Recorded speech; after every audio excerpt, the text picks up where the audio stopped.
Apocalipsis, libro de Joel, capítulo número 2. Alabado sea el nombre del Señor. Nos gozamos de estar en la casa de Dios. No, hermanos, pasemos por alto las necesidades que hay, no solamente dentro de nuestras casas, sino también la necesidad que hay fuera. Hoy me mandaba un audio usted, ¿verdad, hermana Maricruz? Que eso está terrible, está tremendo, y cada vez que dicen que las noticias no presentan todo lo que en realidad sucede, pero eso estaba terrible cuando lo estaba escuchando yo. Qué desesperación de oírlo decir, de desesperación. Imagínense estar viviendo, hermanos, en carne propia estas tremendas pruebas que los hermanos en Venezuela están viviendo. Y recuerden que cuando decimos los hermanos en Venezuela, estamos hablando de la iglesia, de los no cristianos, de niños, de ancianos, gente con necesidades, con gente parapléjica, gente que no está bien de su mente, que están sin hambre, que están con hambre, sin comida, que están sin agua, les cortaron la luz. Es una cosa tremenda. Me imagino que es una terrible desesperación, pero confiamos en que esa nación va a salir adelante y que esa nación le pertenece a Cristo. Así nosotros lo creemos como iglesias, hermanos, cristianas. Estamos unidos para poder orar por ellos. Así que no olviden sus oraciones a nuestros hermanos en Venezuela y a las personas que no conocen del Señor, que sirva esto como una necesidad. También por nuestra hermana Sandra Figueroa, la madre de mi esposa, también, que está malita de salud. No olvide de estar orando por nuestro hermano Julio Melgar, un salmista internacional también, que está pasando un proceso bien terrible de cáncer, y no es que él se convierta en la estrella, déjeme explicarle un poquito de esto, en la estrella de por quién debemos orar. Yo creo que él representa el llamado a la unidad, como decía un hermano, porque la iglesia ha dejado de estar unida, y estas situaciones nos unen como iglesia. Así que no olviden su oración, eso también, que Dios no, hermano, que haga también un milagro en ellos. ¿Está de acuerdo conmigo en eso? Amén. Vaya conmigo al libro de Joel, capítulo número 2. Nos ponemos sobre nuestros pies, versículo 12. Esta hermosa noche de martes 19 de marzo del 2019, ya vamos avanzando en este año también a todo lo que da. La Biblia dice en el versículo número 12, ¿ya lo tienen, hermanos? Dice la palabra del Señor: por eso pues, ahora dice Jehová, convertíos a mí con todo vuestro corazón, con ayuno y lloro y lamento. Rasgad vuestro corazón y no vuestros vestidos, y convertíos a Jehová vuestro Dios, porque misericordioso es y clemente, tardo para la ira y grande en misericordia, y que se duele del castigo. ¿Quién sabe si volverá y se arrepentirá y dejará bendición tras de él? Esto es ofrenda y libación para Jehová vuestro Dios. Tocad trompeta en Sión, proclamad ayuno, convocad asamblea. Reunid al pueblo, santificad la reunión, juntad a los ancianos, congregad a los niños y a los que maman. Salga de su cámara el novio y de su tálamo la novia. Entre la entrada y el altar lloren los sacerdotes, ministros de Jehová, y digan: perdona, oh Jehová, a tu pueblo, y no entregues a los propios tu heredad, para que las naciones se enseñoreen de ella. ¿Por qué han de decir los pueblos: ¿dónde está su Dios? Y Jehová, solícito por su tierra, perdonará a su pueblo. Responderá Jehová y dirá a su pueblo: he aquí, yo os envío pan, mosto y aceite, y seréis saciados de ellos, y nunca más os pondré en oprobio entre las naciones, y haré alejar de vosotros al del norte, y lo echaré en tierra seca y desierta. Su faz será hacia el mar oriental y su fin al mar occidental, y exhalará su hedor y subirá su pudrición, porque hizo grandes cosas. Tierra, no temas, alégrate y gózate, porque Jehová hará grandes cosas. Animales del campo, no temáis, porque los pastos del desierto reverdecerán, porque los árboles llevarán su fruto, la higuera y la vid darán sus frutos. Vosotros también, hijos de Sión, alegraos y gozaos en Jehová vuestro Dios, porque os ha dado la primera lluvia a su tiempo, y hará descender sobre vosotros lluvia temprana y tardía como al principio. Puede tomar su asiento en esta hermosa noche.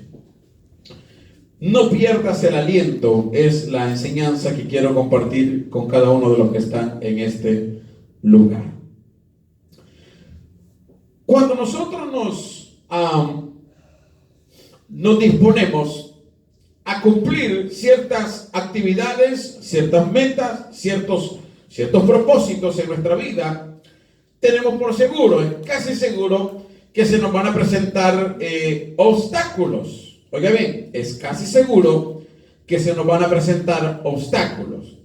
Y estos obstáculos pueden convertirse muchas veces en la piedra, como decimos nosotros los hispanos, en la piedra en el zapato, en este caminar, en nuestra búsqueda, en el camino en donde nosotros queremos conducir nuestros pies para llegar a la cima o para llegar a alcanzar el éxito o nuestras metas. Estos obstáculos, estas trabas, estas pruebas que muchas veces llegan a nosotros, quiero que ponga atención a lo que le voy a decir, pueden cortarnos el aliento espiritual. Oiga bien, las pruebas nos pueden cortar el aliento espiritual. ¿Qué es el aliento?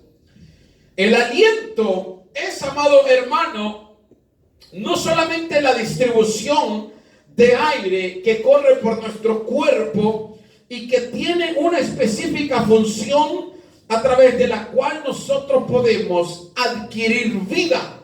Cuando nosotros, hermano, cuando estamos hablando de nuestro aliento, estamos hablando de un motor que nos impulsa a hacer algo. En la vida del ser humano, alguien que se queda sin aliento, y esto lo vamos a ver ahorita, es alguien que ya está muerto. Usted va a ver que Cristo nos demuestra en la cruz del Calvario esto del aliento. Note usted que la palabra dice que cuando lo crucificaron y lo estaban molestando con la lanza y estaban echando palabras tal vez de maledicencia en contra de él, y echaron sus ropas a las suertes y le dieron a beber vinagre y todas estas cosas. Usted va a ver que Cristo dice esta palabra: perdona a los padres porque no saben lo que hacen. Pero hay otra lectura allí en donde dice: y habiendo dicho esto, expiró. ¿Sabe qué significa habiendo dicho esto, expiró? Se le cortó el aliento en su cuerpo.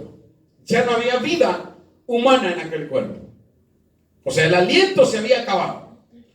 Cuando nosotros como hijos de Dios nos disponemos a hacer o a realizar algo, pareciera que automáticamente se invocan los problemas.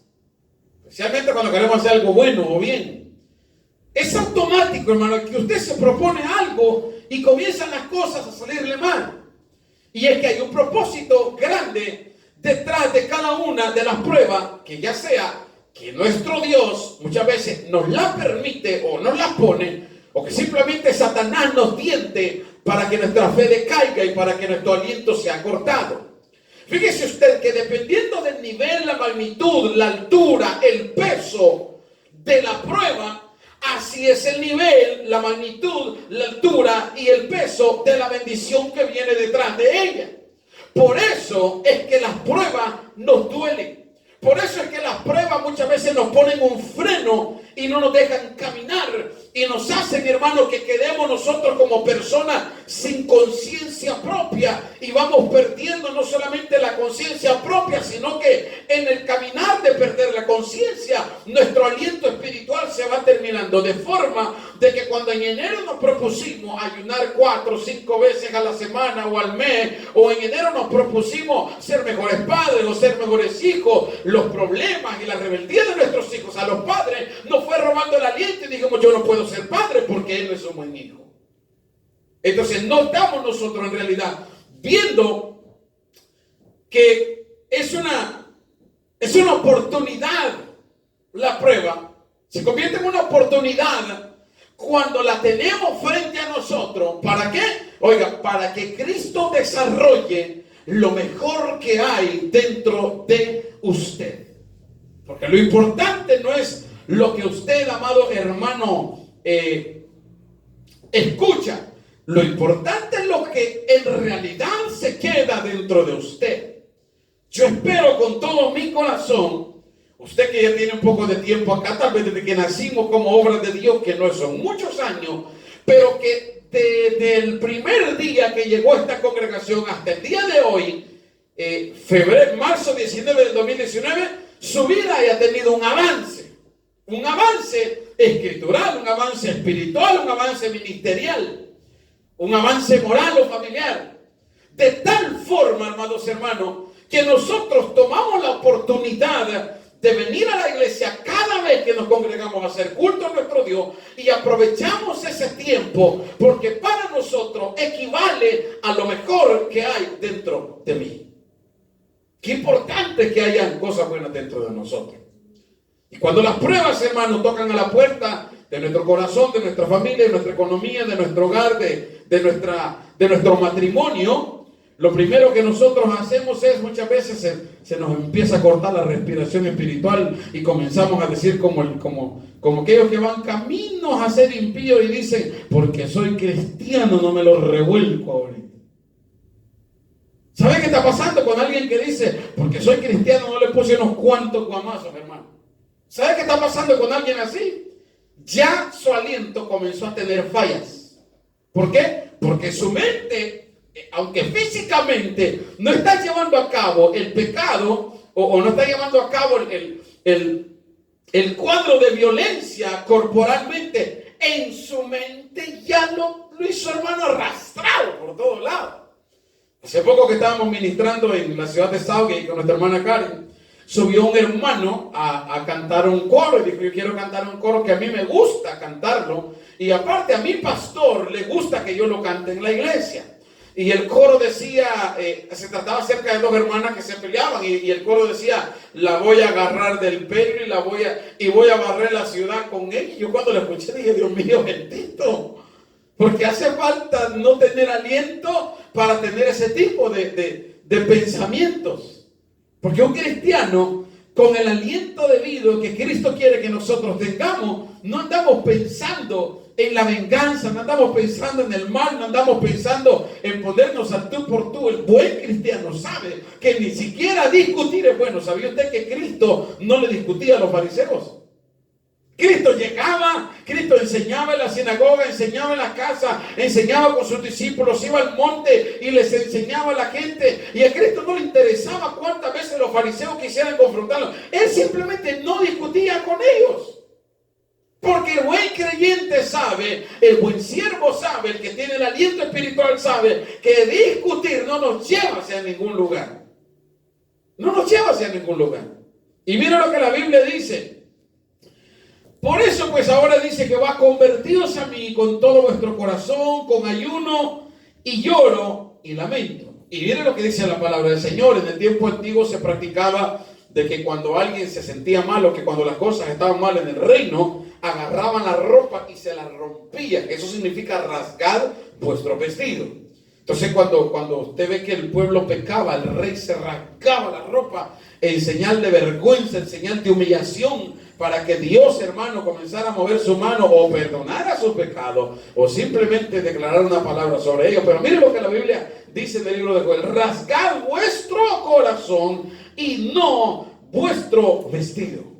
¿Por qué Dios quiere que nosotros rompamos muchas veces nuestro corazón? Porque muchas veces nuestro corazón, en lugar de ser un recipiente receptor de la bendición de Dios, es una cacerola vieja y con mucho mojo que lo único que está reteniendo son errores del pasado, pecados del presente y pensamientos malos en contra del futuro.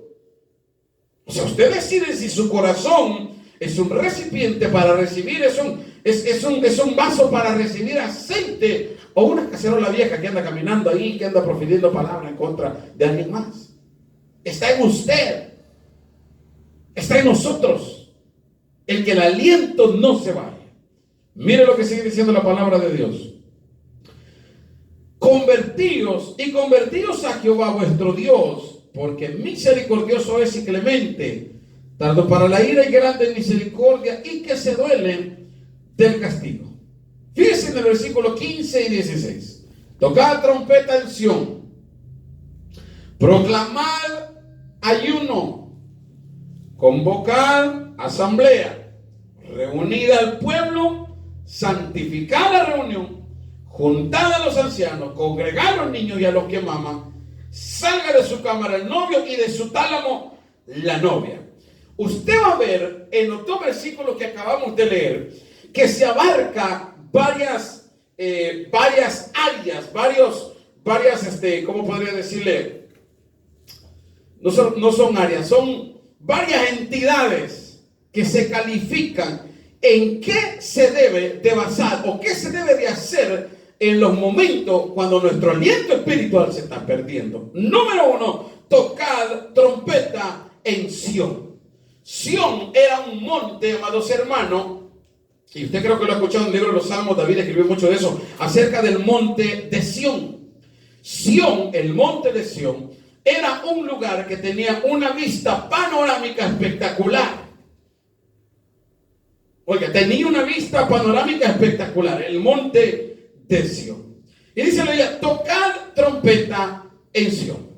Sión representa, usted va a ver que la iglesia del Señor y la ciudad del Señor representa Sión, es representada como Sión.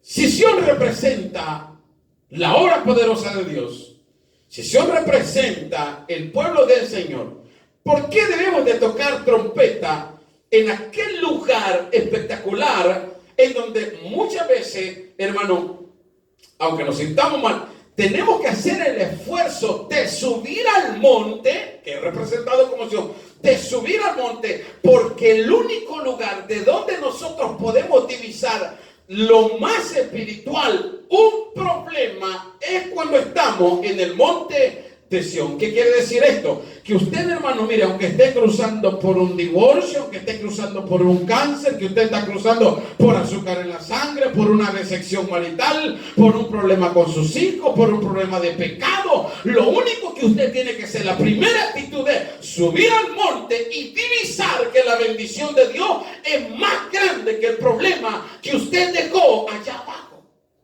Tocar trompeta en Sión. ¿Para qué? Para que nuestro aliento no se acabe. Para que nuestro aliento no se pierda, que no se muera. Tocar trompeta, dice la Biblia, en Sión.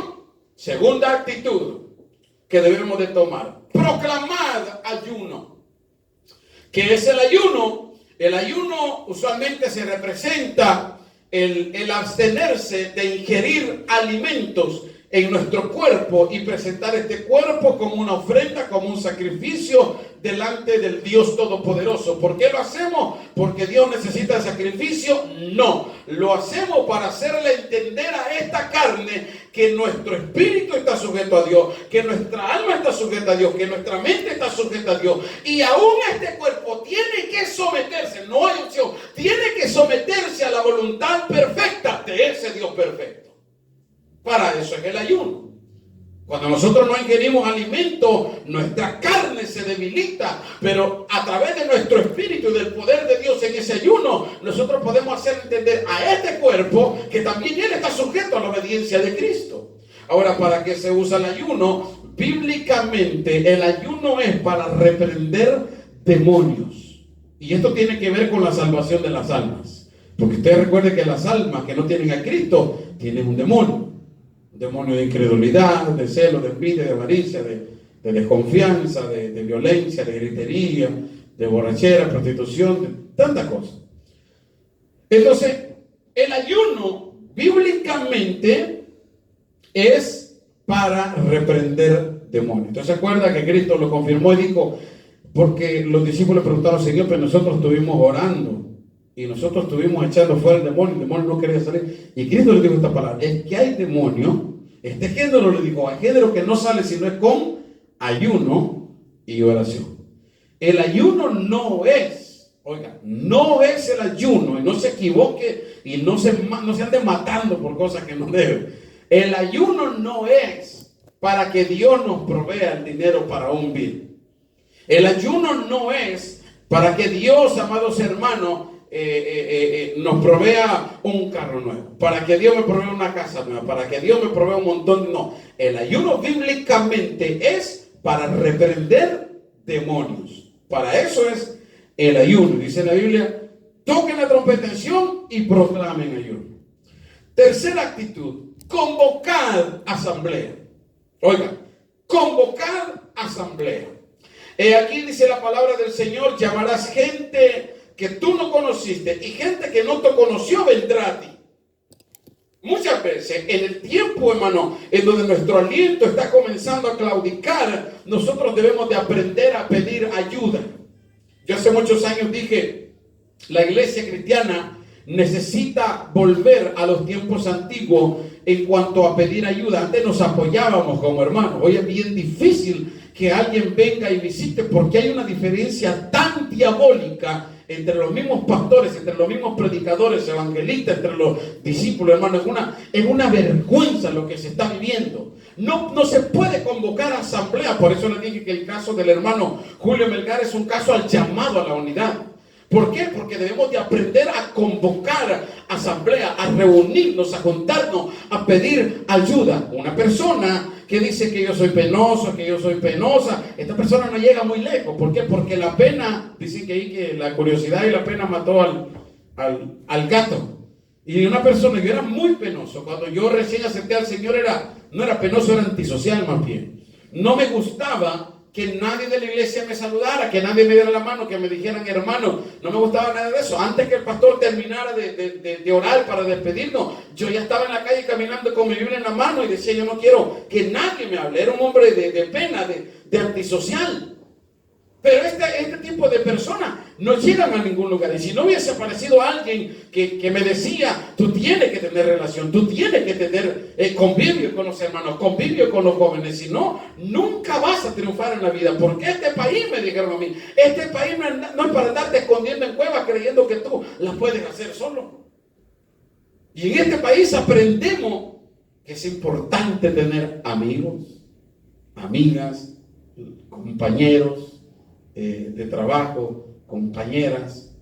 Es importante porque todos necesitamos de todo. ¿Está de acuerdo conmigo? Convocar asamblea. Dice la Biblia: reunid al pueblo, y oiga lo que dice, y santificar la reunión. Miren, una cosa es que nos reunamos, y otra cosa que lo que estamos haciendo sea una reunión santa. Porque aquí en la iglesia o en nuestras casas nos podemos reunir para dos cosas: para socializar o para actuar como espirituales y llenarnos de lo espiritual. Porque para socializar o para actuar y llenarnos de lo espiritual. Dice la Biblia: reunid al pueblo y santificad la reunión. Y ahí enseguida dice: juntad a los ancianos. Los ancianos representan dos cosas en la iglesia que son bien importantes. Número uno, la sabiduría. Los ancianos representan la sabiduría. Número dos, la experiencia. Porque las experiencias nos hacen volvernos sabios. Los que cometimos un error hace 4, 5, 10, 15, 20 años, pero ni locos ni borrachos volviéramos a cometer el mismo error. Y eso nos despierta la sabiduría. ¿Qué dice la palabra del Señor? Que el sabio ve el mal y se aparta. Eso es ser inteligente, ser sabio. Dice la Biblia que el principio de la sabiduría es el temor a Jehová. El principio de la sabiduría es el temor a Jehová. Entonces dice la Biblia: junten a los ancianos, junten a aquellos que ya pasaron experiencia, aquellos que ya tienen sabiduría y que tienen ya ramas hechas en estos problemas en cuanto a perder el aliento. congregad a los niños y a los que maman. ¿Qué tiene que ver esto con congregar a los niños y a los que maman? Cuando nosotros perdemos el aliento espiritual, ¿sabe que una de las primeras personas que son afectadas es nuestra casa? Y exclusivamente nuestros hijos son los primeros que respiran aquel apagón espiritual o aquel bajón espiritual. Entonces es importante que nuestros hijos estén conectados no solamente con el propósito de Dios, sino también que miren en nosotros, que aunque muchas veces nos estamos cayendo por pedazos por dentro, ellos siempre tienen que ver un papá, una mamá, un hermano, una hermana que nunca se da por vencido y que nunca ha perdido el aliento para seguir adelante en nuestra vida. Dice la Biblia: congregad a los niños y a los que maman. Salga de su cámara el novio, y de su tálamo la novia. Aquí está hablando prácticamente simbólico de una relación. El novio, la novia y una habitación. En momentos de dificultades, oiga bien usted, lo primordial no es, esto que le quede muy claro. En momentos de dificultades, lo primordial no es estar concentrado en relaciones que nos pueden distraer. En los problemas difíciles, en esos momentos, lo primordial no es concentrarse en relaciones que nos pueden distraer. ¿Qué dice la Biblia acerca del noviazgo? Dice que la doncella, amados hermanos, dice que tiene cuidado de verse bien, de poder impresionar tal vez, pero solamente a ella misma. Pero una persona que ya tiene una relación, alguien casado, alguien que ya está junto, conviviendo con una pareja, a esa mujer ya no tiene cuidado de ella misma. Lo que tiene cuidado, dice la Biblia, que son de las cosas del mundo, de cómo agradar a su marido. O sea, en los momentos de que nuestro aliento se está desgastando, debemos muchas veces de desenfocarnos de otras cosas y poner atención a veces a los problemas que estamos pasando. ¿Por qué? Y no digo enfermarnos, sino que poner atención para solucionarlo. ¿Por qué digo esto? Porque muchas veces, y se da mucho, más que todo en el sexo masculino, muchas veces el hombre es quien más abandona a los hijos. El hombre puede vivir en la misma casa, pero puede que haya abandonado totalmente a su familia. Y eso por causa de, no solamente sinvergüenzada, sino que nunca su vista, nunca ha puesto atención a los problemas que hay en casa. Por lo tanto, su mirada está concentrada en otras cosas y su aliento familiar se ha perdido. No tiene un respirar espiritual, por lo tanto, no entiende lo que la mujer significa, no entiende lo que los hijos representan y por eso no le importa. O puede pasar viceversa. La mujer que no pone atención es porque perdió su aliento espiritual y no sabe o no entiende lo que el hombre, lo que el marido representa en la casa, lo que los hijos representan. ¿Qué pasa? Abandonan a sus hijos. Hay un problema. Y dice la Biblia, no, en esos momentos salga de su cámara el novio y de su tálamo salga también la novia. Debemos de desviar nuestra vista de cosas que nos distraen en momentos de desaliento. Entre la entrada y el altar lloren los sacerdotes, ministros de Jehová. Miren, hay un espacio en el cual nosotros como ministros de Dios, porque los sacerdotes no solamente son los que ministran en el altar, es todo hombre que está al frente de un hogar. Si ven entre la entrada y el altar lloran los sacerdotes, ministros de Jehová. Hay un espacio donde nosotros podemos venir y poner nuestras cargas delante de Dios, entre la entrada y el altar. Se permite que nosotros derramemos lágrimas, que nosotros nos duela, porque no estamos capacitados, no somos caballos, no somos animales para no sentir.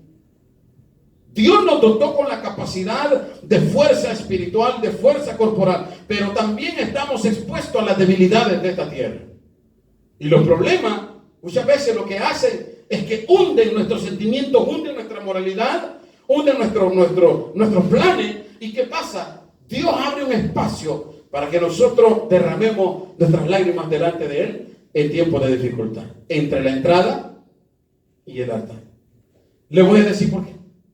Porque yo no podría pararme en este altar con una actitud de mendigo, con una actitud, amados hermanos, de alguien que solamente se la pasa lamentando. Usted no podría seguir un pastor que toda la vida se la pasa lamentando. Usted va a seguir y usted va a obedecer, usted va a someterse y usted va a congeniar con un pastor, con un ministro que está fuerte en todo tiempo y que aunque le llegue la prueba, todavía sus armas espirituales están ahí listas para la guerra en todo tiempo, porque hay un espacio y los ministros debemos de reconocer que hay un lugar, hay un área donde Dios nos permite venir y derramar nuestras lágrimas entre la entrada y el altar. Qué importante que muchas veces derramemos nuestras lágrimas delante de Dios. Cuando mi esposa me decía lo de mi suegra el día de ahora, créame que me dolía mi corazón y me entraron ganas de llorar. Porque yo estuve con mi suegra y con mi esposa en el proceso que ella cruzó de cáncer la primera vez. Pero a la vez entró, amados hermanos, aquello que dije, no podemos permitir que el diablo les robe a ellos la paz, les robe a la familia la paz y que me venga a arrancar la paz también a mí. Tal vez yo hoy me toca ser la luz principal en medio de la dificultad. ¿Qué debo de hacer? No perder el aliento. Porque imagínense, se desploma mi suegra, se desploma mi esposa, se desploma el esposo, se desploman los hermanos y me salgo desplomando yo también. ¿Qué pasa?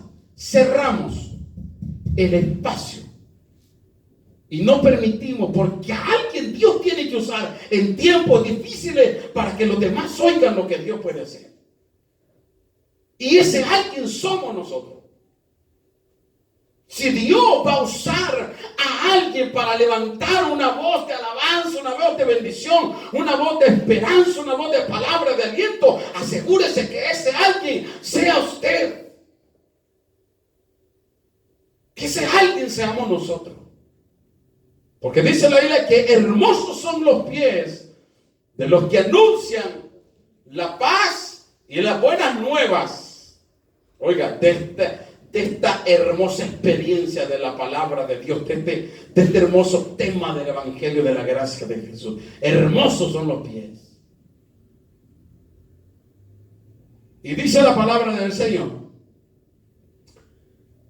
en el versículo número 19. Responderá Jehová y dirá a su pueblo: he aquí, yo os envío pan, mosto y aceite, y seréis saciados de ello, y nunca más os pondré en oprobio entre las naciones. Y mira la promesa de providencia de Dios. Y haré alejar de vosotros al del norte, y lo echaré en tierra seca y desierta. Su faz será hacia el mar oriental y su fin al mar occidental, y exhalará su hedor y subirá su pudrición, porque hizo grandes cosas. Tierra, no temas, alégrate y gózate, porque Jehová hará grandes cosas. Y mira lo que dice la Biblia: animales del campo, no temáis, porque los pastos del desierto reverdecerán, porque los árboles llevarán su fruto, la higuera y la vid darán sus frutos. Vosotros también, hijos de Sión, alegraos y gozaos en Jehová vuestro Dios, porque os ha dado la primera lluvia a su tiempo, y hará descender sobre vosotros lluvia temprana y tardía a principio. La lluvia temprana, para los que hemos sembrado, yo tuve la oportunidad de ir a sembrar en contra de mi voluntad, pero me mandaban, gracias. Hay dos lluvias que son, bueno, toda la lluvia es esencial, pero hay algunas que tienen una representación demasiado significativa en los sembradíos. Una de ellas es la primera lluvia, la que todos esperamos cuando hemos sembrado frijol o maíz. La primera lluvia representa la frescura para la semilla. Oiga, la primera lluvia representa, porque está hablando en el versículo que acabamos de leer, está hablando acerca de lo que es un campo. En un campo se siembra. Y la primera lluvia representa la frescura a la semilla. Esa es la que rompe no solamente la capa de la tierra y refresca aquella semilla, y hace un efecto en ella. Hace que la semilla cobre más vida para que lleve mucho fruto, para que crezca y para que, oiga bien, para que se dé a mostrar lo que ha salido de esa pequeña semilla. Eso representa la primera lluvia. La segunda lluvia o la última lluvia, se le podría llamar la lluvia tardía, es aquella, amados hermanos, que hace germinar la semilla con tanta fuerza que no permite que el fruto se muera. Es aquella última lluvia que representa la bendición en sobreabundancia, porque si la primera lluvia causó buena bendición en la semilla y causó frescura y permitió que aquella planta o aquella cosa creciera, la segunda o la última lluvia lo que va a hacer es que la semilla que creció tome mucha fuerza. Y la Biblia dice: yo no solamente derramaré sobre ustedes la primera lluvia, sino que también voy a derramar la segunda lluvia. Entre la primera y la segunda hay un espacio, se llama proceso. Y el proceso muchas veces nos arde, nos duele, nos dificulta caminar en la vida, pero de algo estamos seguros: que pronto la lluvia del Señor caerá sobre nosotros y estaremos más fuertes. Y la Biblia dice: pero tú aumentarás mi fuerza como la del búfalo. Mire qué tremendo. Tú aumentarás mi fuerza como la del búfalo. El búfalo tiene una fuerza espectacular, tremenda, hermano. Es un animal que de hecho representa la fuerza animal, el búfalo. Dice la Biblia: las eras son campos, son tierras. Las eras se llenarán de trigo y los lagares rebosarán de vino y aceite. Oiga, qué tremendo significado de esto.